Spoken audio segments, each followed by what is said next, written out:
The snow twisted through the thick mists that rose off the water, creating a thick veil that obscured the distant island.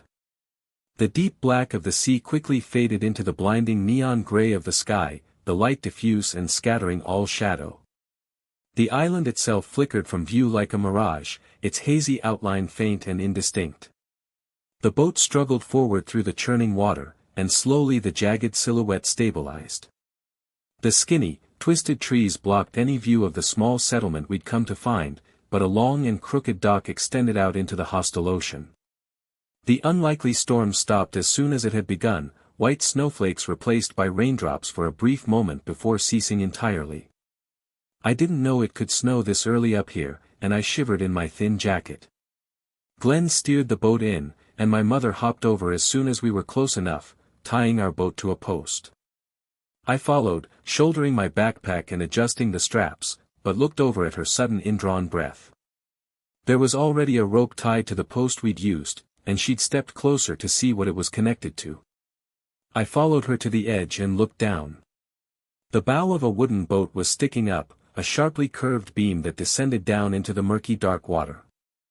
I looked down the dock, and saw ropes tied off around most of the posts, at least a dozen. I walked to the next one and peered down, seeing another curved prow sticking upward through the black.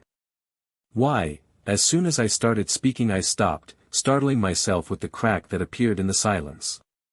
Mother came to stand next to me, and I heard the click of her camera. "We'll have to move the boat later, so I can get some shots from the shore," she said, and began to move slowly down the dock, sighting through her lens. Glenn came over to stand next to me, rubbing his sparse beard. "Heck of a thing. You'd think they'd float." I had thought that, until he said it, but now it seemed like a stupid thing to say. Boats sunk all the time. But all of them? All tied to the dock? Why? Again, I let my question die, this time unspoken, and followed Mother down the dock, careful to keep out of her viewfinder. A small area of packed dirt was clear ahead of us, with a path worn through leading up the hill and into the trees. I listened to the hollow thud of our footsteps, the soft shushing of the waves, and the faint click of my mother's camera. The sounds made barely a dent in the pressing silence. Where were the people?